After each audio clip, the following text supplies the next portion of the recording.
Welcome to the Good Growing Podcast. I am Chris Enroth, horticulture educator with University of Illinois Extension, coming at you from Macomb, Illinois, and we have got a spooky show today. It's our Halloween episode. We do it every year, and we dress up as something spooky or maybe plant related, horticultural related.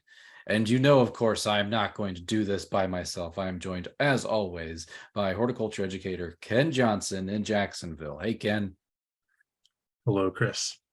Looks a little different today. Oh my goodness, Ken! What? You're like a Thor with some type of like a headpiece or a mask or something. It's supposed to be an ant. I got my eyes right here, my little antenna, my mandibles, my ocelli. Wait, man. What is the ocelli?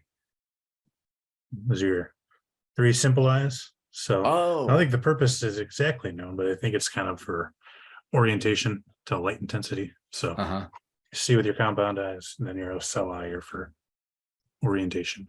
Is one thought anyway. Humans could use stuff like that, but I mean, I guess I'm happy that I'm not an ant, technically. But yeah. This mask is smushing my glasses into my face.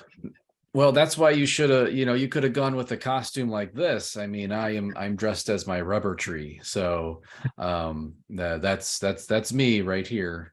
Just a rubber tree today. So yeah, you're looking good. Thank you. Yep. It's nice not having to like do your hair or anything like that. So I wish my mid vein kind of looks like a frowny face. So I apologize about that on my leaf, but I am smiling. Smiling on the inside. On the inside, as all plants do. Speaking of plants, Ken, today for this spooky Halloween episode, we are talking about plants that kind of want to, maybe they have it out for us. I don't know, but they're not safe. They're deadly. They want to kill you. So we're going to go over a list of plants today, folks, that have some deadly characteristics to themselves. And before we dive into this topic, we just want to remind you that we're not offering any medical advice on this show. So if you just so happen to Google like poisonous plants after you've eaten some random berry, don't use this as a resource. You probably need to call Poison Control, and we can definitely leave that number and link down below, or go to the ER, call your doctor, do something, because we're not doctors. Well, Ken's a plant doctor, but no people doctors here. No people doctors here. It's just us, just a rubber tree and an ant talking about deadly plants. So I think we just have to make that statement up front. So, Ken, I think maybe just getting us started this week, I also want to maybe remind folks what are these deadly things. And you probably heard this quite a bit, right? People say, oh, I don't use chemicals. Chemicals are not natural. Well, what is the thing about chemicals though, Ken? Chemicals are everywhere. It's everywhere. Plants have all kinds of chemicals that they've developed through the eons to protect themselves and to get rid of their predators or herbivores. So plants are chock full of chemicals. That's right. That they're using to protect themselves, and you're eating them all the time. Yes. So we are basically just one big old chemistry experiment here of different chemicals reacting this way and that way. And that's life on this planet. We're all chemicals. So that's a lot of what we're going to talk about today is basically these chemicals that plants use to protect themselves from herbivores, humans, pests, things like that want to take a bite out of their leaves. So and we've even co-opted some of these chemicals. I mean, the dose really makes the poison, as you're going to find out today. For instance, when we look at the tobacco plant. Now, tobacco, I think we're all familiar with the fact that it's used to, you harvest the leaves, you dry the leaves, and you can turn that into like cigarettes, and you can smoke that kind of thing. And that releases chemicals into your body, namely one known as nicotine. Now, nicotine for our brains has a reaction, but in the plant itself, it's actually a potent chemical defense against herbivores or insects that might want to take a bite out of that leaf. And actually, I remember in horticulture, they use the tobacco plant as a lot of a good teaching tool for students about how plants defend themselves. And even like tobacco growers, a way that they will actually try to trigger more of that nicotine and the other chemicals that are within that tobacco leaf, they'll actually take a little clip and they'll clip out a little chunk of that tobacco leaf to stimulate that production, because it makes the plant think that it's being eaten. And so it triggers that production of more nicotine and other chemicals in the leaf that when they harvest it, you can have higher levels of that. So humans have figured a lot of this out, and we use a lot of these things commercially. So I just want to keep that in mind. And if you're not a smoking fan, well, we can also look at coffee trees and things like that. Coffee is just an alkaloid that makes our heart beat faster. So if you give enough, your heart's not, it's going to stop beating. So just keep that all in mind. So Ken, what plant would you like to kick us off with today for our spooky deadly plants? Well, I think we'll start with doll's eyes. So this is actually a native species of plant that we have. It's a kind of a forest plant. So it's grown in typically moist conditions, shaded conditions, and the eyes of not the eyes. The reason it's called doll's eyes is because the berries on them are white. They have little black spots on them, so they look like old, like porcelain doll eyes. And all parts of the plant are toxic, but particularly the berries. They contain carcinogenic toxins, which cause basically the cardiac muscle, your heart muscles, to kind of slow down and potentially stop. So if you ingest these, you get cardiac arrest or die. And there's not a lot of animals that really eat these berries, actually, maybe any. So this is one, if you've got them growing, those berries will be on, until frost, and then they kind of fall off. But not much eats them because of that. And another name besides doll's eyes is baneberry, which may give an indication as to it's poison, how poisonous it is and stuff. Mm-hmm. But that's one you can find, and you can buy that in native plant catalogs and things like that. So if you've got that, especially if you have young kids, I'll probably think twice about planting that one in your landscape, at least until they're older and they know better than to go out and pick stuff off plants and just eat it. Yes, not the berries can be very tempting for kids. And I even have we did a little like magnolia tree, and magnolias have seed pods. They open up and they're like these bright red, but they almost look like M&Ms or like a Skittle or something like that. They're that kind of shape, that pill shape.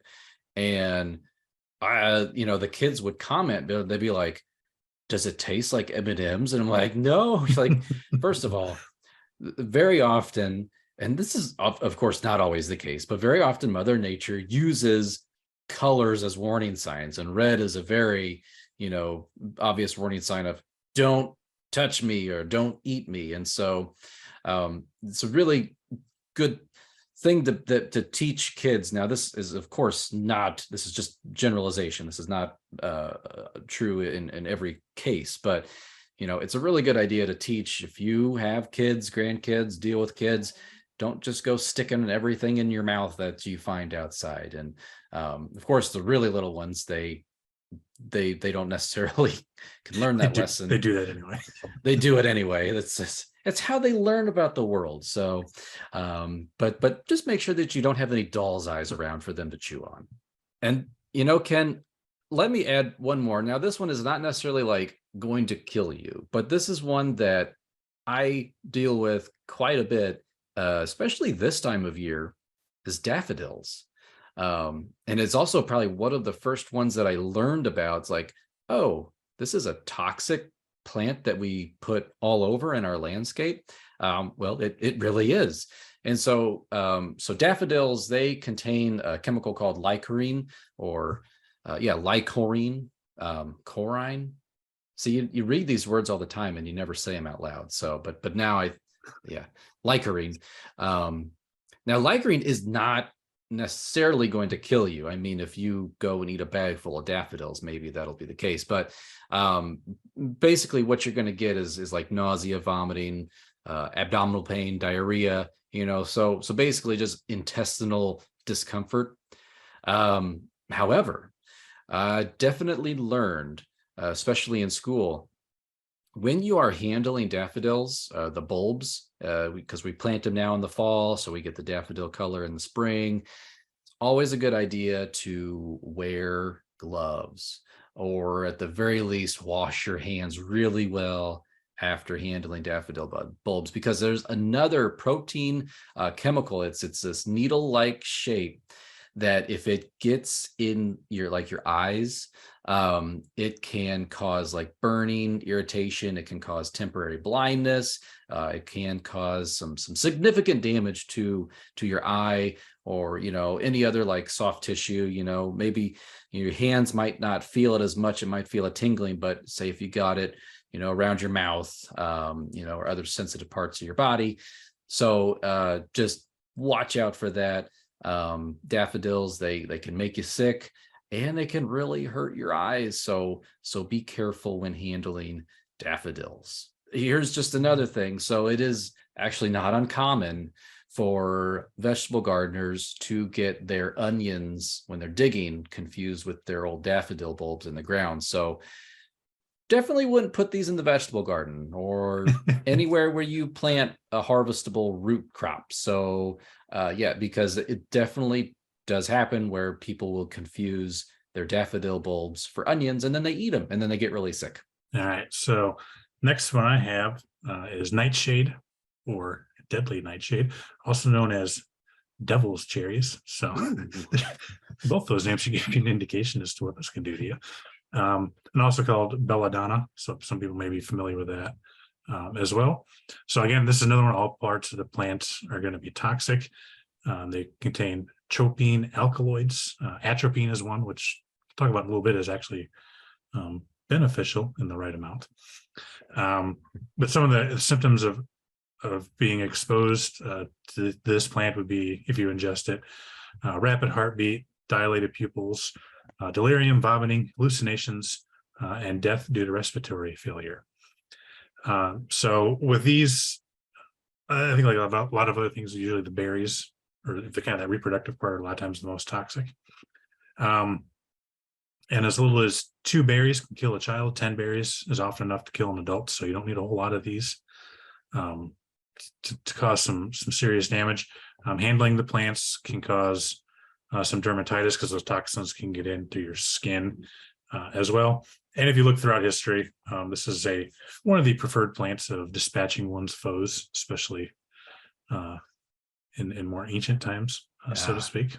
Medieval, yes. Yes. But like I mentioned before, there are some benefits to this. So this is one where that dose makes the poison. For this one, a whole lot is poisonous, or not. You don't have to have a tremendous amount to be poisonous, but according to the U.S. Forest Service, ophthalmologists use atropine to dilate their patients' pupils for eye exams and surgery. Atropine is also used as an antidote to opium and chloroform poisoning. And various preparations of belladonna are used for lotions, plasters, and salves to relieve pain from sciatica, gout, and cardiac palpitations. So if you use a little bit, that's okay. I wouldn't self-medicate, though. Make sure you got a prescription for all this stuff. But yeah, so there can be some benefits to these, but again, too much is going to be a problem, like everything else. Yeah. Don't go out and just start eating those berries. I've heard those nightshade berries, as you mentioned, 2 can kill a child. They're actually their initial flavor is sweet, which can be very it can kind of trick the child into thinking like, oh, this is good, I can probably eat another one. In Illinois, we actually have, I think it's like 10 species of nightshade. Now, not specific. There's deadly nightshade, which is its own species, which I do think can grow in this part of the country, but it might not be the one necessarily found here. So, if it's in the Solanaceae family, when I look at it, I see like, oh, this kind of looks like a tomato plant and a pepper plant kind of combined each other, and the leaves kind of are more pepper plant like, and then the fruit reminds me more of like a little tiny cherry tomato. So but stay away from it, don't touch it. And a lot of them have thorns, and so that's a really good, like, another one of those plant warnings, like stay away, that visual cue. Well, my next plant for right now is going to be another common landscape one. And again, Ken, you've chosen a lot of that are just like outright murder you. So, but this one is not as bad, but it does definitely have a history. So this is actually kind of a grouping of plants. It's azaleas and rhododendrons. Now, when it comes to toxicity, the entire plant, any part of it, leaf, stem, whatever, is toxic, can cause abdominal pain, paralysis, breathing problems, coma, even death. You do have to eat, a significant portion. However, there have been noteworthy reports of kids and sometimes adults, because this plant blooms at the same time as honeysuckle, and honeysuckle is kind of known for having like a little sweet nectar reserve in the bottom of the flower. Well, people confuse the azalea rhododendron flower for honeysuckle, and they actually will suck on the flower, and they'll get probably not a lethal dose, but definitely something that's going to make you sick. And so these do have a family of substances, granotoxins, that, if you have enough of this, it will be fatal. But you do have to, if you can make a salad out of it and kill someone. But, if you go and you just kind of have a little bit of a leaf munch on it, it's not necessarily going to be the end of the world. But pets, children, be really careful around azaleas, rhododendrons, especially when they're blooming in the spring. Can be tempting to pick those flowers, or maybe and sometimes sample them. And again, just education is really, really important on this plant. Now, the rhododendron or azalea has actually got kind of a history to it. So there is a story where armies of 4th century Greece, the soldiers actually got poisoned by honey from the azalea plant, and this is something that has actually been confirmed repeatedly. And so, there is definitely, this thing is actually called mad honey. Now, doesn't necessarily result in death, but it can. Now, consuming honey where bees have collected pollen and nectar from an azalea rhododendron flower produces effects like low blood pressure, can send someone into shock. It can make people become a little bit delusional, and that's why they called it mad honey. And so it can really drive people crazy, and it's dangerous. So if you own and operate a azalea rhododendron farm, not a good idea to have honeybees and sell that to the public. So please don't do that. But yeah, so azalea rhododendron, another very common landscape plant. I have a rhododendron in my own yard, and so it does have a lot of those, again, the toxins, the glycosides, that can affect stomach, intestinal, cardiovascular. And so it's kind of a nasty plant. Don't eat it. Stick to iceberg lettuce if you're unsure. And for that honey, I don't know if you know this or not, but like, I would assume that would be, those honeybees would be feeding almost exclusively on those azaleas or rhododendrons to get that mad honey. If they're visiting one here and there, I wouldn't think that would be too much of an issue. So if you've got honeybees, and if you have an azalea or a rhododendron, I don't know how concerned you would need to be, but I would imagine not too terribly. No, I think the Greek army that was poisoned, I think the honey was made as a weapon. And so okay. Can you imagine that, being a beekeeper and like, how can I kill all these soldiers? Has anybody got some rhododendrons I can use? So yeah, like it was used intentionally, I think, in some cases, But yeah, just be careful if you are, have a rhododendron collection. Right, so this next plant, I'll try to get away from this straight up murder you plants here. Is giant hogweed, and this was in the news. I haven't heard about it as much last few years, but a couple years ago, I heard quite a bit about it when I first started seeing it quite a bit in Illinois. This is an invasive species. It's a member of the carrot family, and quite a few plants in the carrot family have some degree of toxicity to them. This one probably takes it to another degree compared to some of them. This plant can grow to be about anywhere between 10 and 20 feet tall, so rather large plant. Can be biennial, short-lived perennial. They have mostly green hollow stem with reddish purple spots on them and coarse hairs on the stalk as well. And there's some other carrot type plants that are going to look similar to this. So identification can get confusing, but typically they're not going to be quite as large. You got these large flowers that one plant can produce up to 20,000 seeds. And the dangerous part of these is going to be their sap. They have this clear, watery sap that can be a skin and eye irritant, cause blistering, permanent scarring, and blindness.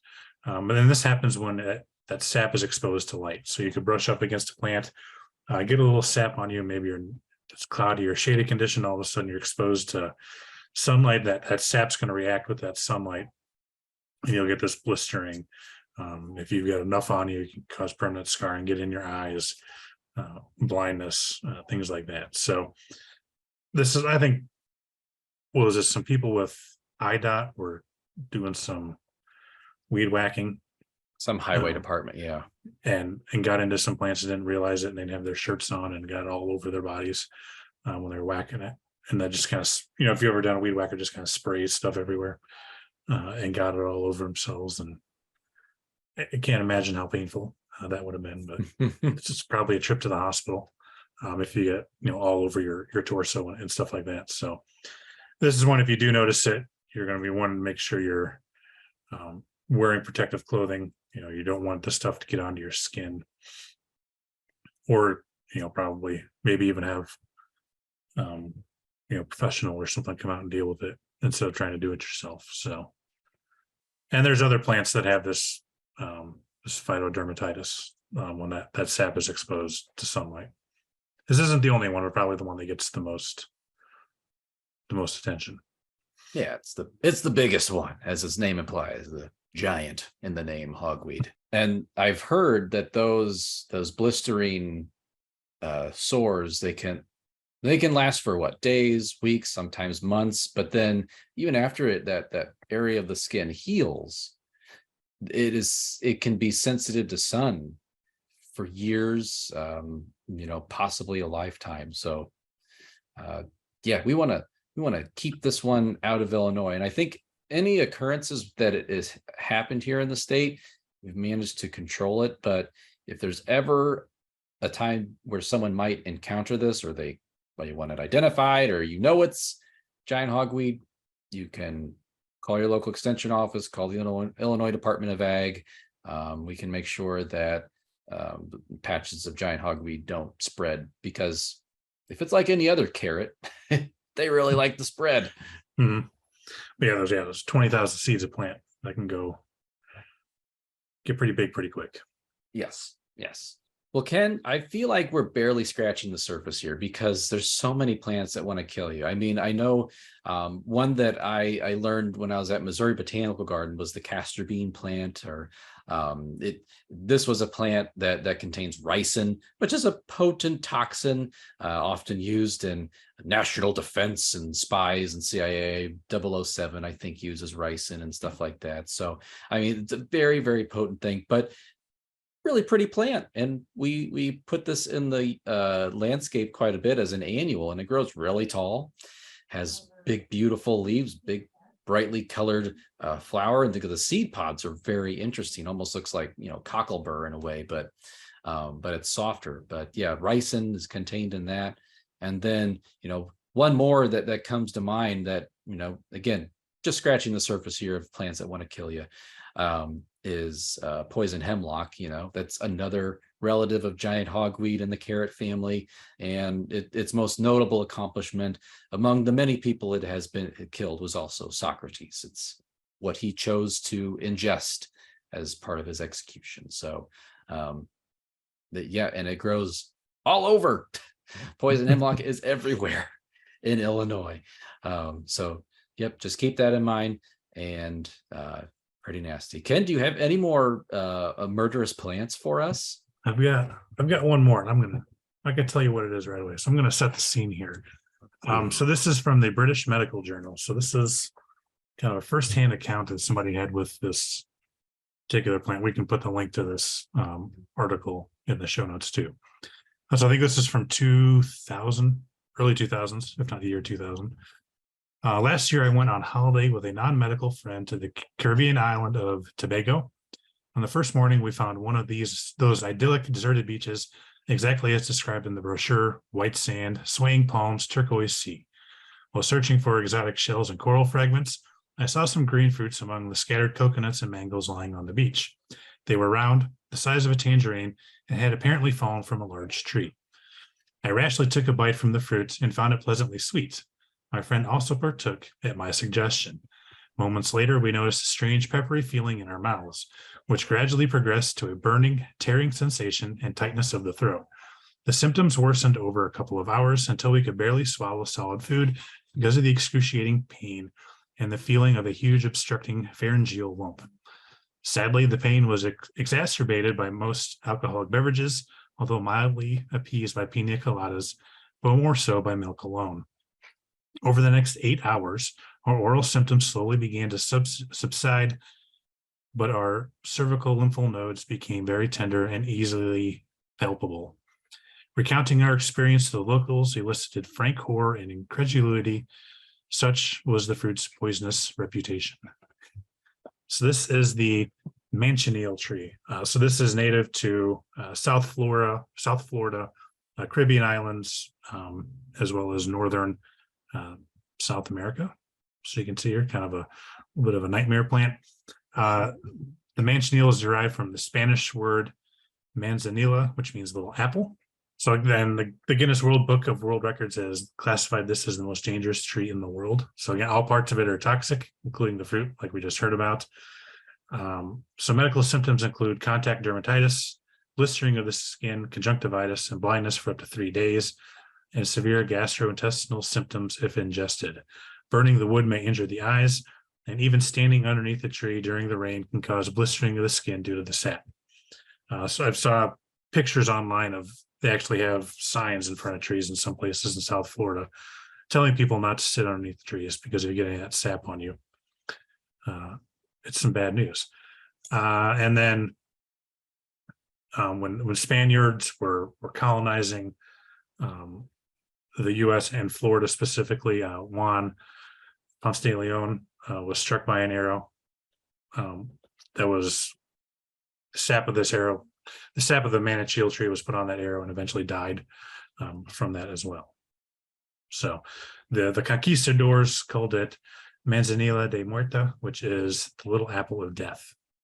Yo. So if you find yourself in South Florida or the Caribbean or northern South America, this is probably a tree you want to avoid, but not something we have to worry about in Illinois, unless you're growing it in a greenhouse. And I don't know why you would. So, that little thing we've said multiple times on the show here, folks, where it's like, kids don't pick up fruit and eat it. So train your kids. Apparently, we also have to do that to our doctors, who in this case just picked an apple-like fruit off the ground and ate it. And I think it included that they did not eat a very large amount. I think it was just a small bite. Yeah, a nibble. Yeah. So don't pick up strange fruit and eat it. Moral of the story. That applies to all of us plants here. Now, I mean, I'm a rubber tree, and I just want you to know I'm mildly toxic. I'll make you sick, but I won't kill you unless you eat like all of me. But I'm a tree. So you could say that for probably most of our houseplants. They've got some eat the leaves and all the leaves cause you some gastrointestinal distress. Yeah. Yeah, even sometimes lettuce. Don't eat too much of that. Can make you sick. Oh yeah. Well, my goodness, Ken, that was a lot of information about the plants in the world, which is a lot of them that want to, maybe they don't want to, but they have chemical defenses that can help keep people like us from eating them, or using them to scratch our back or something like that. So that's a lot of good information. Wear protection when you're gardening. Don't eat strange fruit. That's the right. moral of the story. And if you do, call Poison Control, not us. That's right. Don't call Extension. We are not plant. We are plant. Some of us are plant doctors, like Ant-Man here. But we can't give you medical advice. So please, if you're not feeling well right now, call your doctor. Call Poison Control. Why are you still listening to this? Oh my goodness. Well, the Good Growing Podcast is a production of University of Illinois Extension and edited this week by me, a rubber tree. And so, well, Ken, thank you so much for hanging out with me, enduring that mask, and also talking to a plant for an hour. This has been one of the more usual experiences I've had on this podcast. Oh, can't wait for next time. yeah, we should do this again next week. Maybe without the costumes. Definitely. We shall do this again next time. We are actually going to be joined by our communication specialist, who's also studying a plant known as garlic mustard. It's another invasive plant out there, and she's got some information to share with us. And also in that episode, we are going to be chatting with Chris Evans. He's our Illinois State Extension Forester. And so Chris and Emily are going to stop by to chat all about garlic mustard. So that should be a fun show. Well, listeners, thank you for doing what you do best, and that is listening, or if you're watching us on YouTube, watching. And as always, keep on growing, and happy Halloween.